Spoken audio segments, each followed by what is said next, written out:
On August 31st in Australia, history was made. There were rallies all over the country, in capital cities and in small towns, and it was against mass immigration. Now, it's happening all over the world. We aren't alone. This is a serious issue that many countries are facing. But what was historic is that there was 150, maybe 200,000 people across Australia rallying for the same reason, and that is we are against mass immigration because our economy cannot handle it. Australians are not being put first, and that is what we are rallying against. But the question really is now that it's been 2 days or so, where to from here? Where do we go from here? Well, the first thing I want to say is that if just 1% of the attendees of that rally were to get involved in mainstream politics, and that is joining a major party, we could actually run this country within 2 to 3 years. It's actually that easy, and it's hardly any energy. But more on that later.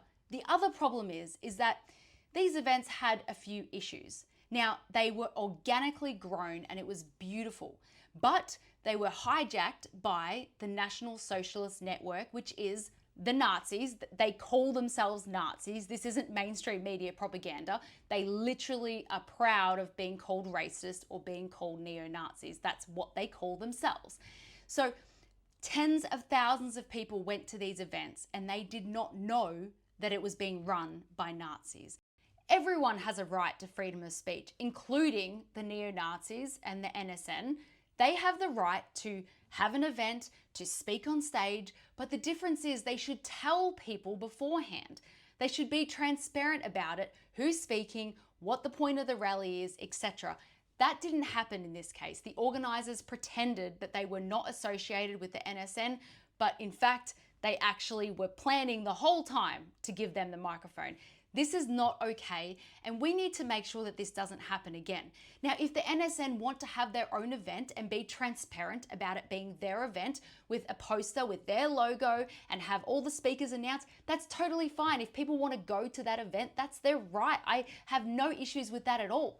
But it's being sneaky and lying to people, so you get all these people there and they don't know what they're there for, and they don't expect a Nazi to get on the stage and say what Nazis say, which is, pretty racist stuff.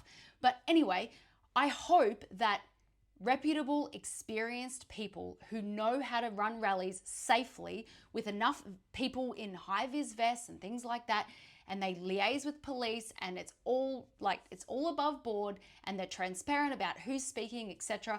I hope that those people come forward. And I do know that there's an event on September 13th all across Australia, and it is being run by reputable people. But moving forward, it seems to me that Australians want to march. They want to protest again since the anti-lockdown protests and the anti-mandatory vaccine protests, which were huge.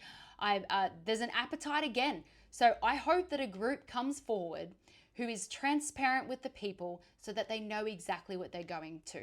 And I know that these groups are coming together. So if you're a protest attendee and you're upset about what happened, because I've gotten so many emails and messages from people who were really upset about what happened on Sunday, on August 31st. And I just will say, it didn't happen in every state. It really only happened in Melbourne and Sydney. In the other states, the Nazis did try to take the microphone, but they were cut off. Literally, someone pulled the microphone cord out and they couldn't speak. That's amazing, by the way.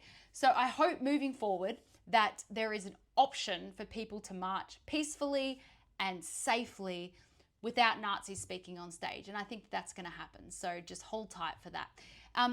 As I said at the beginning, if we all got involved in mainstream politics, if even just 1% of us got involved in mainstream politics, we could run this country. And I mean that.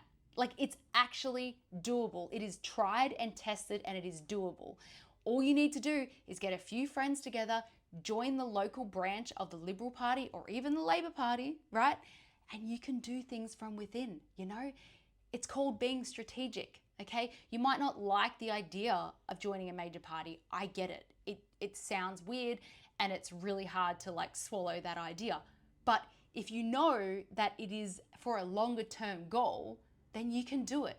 So I've put together a really easy strategy at replacethem.com. So replacethem.com.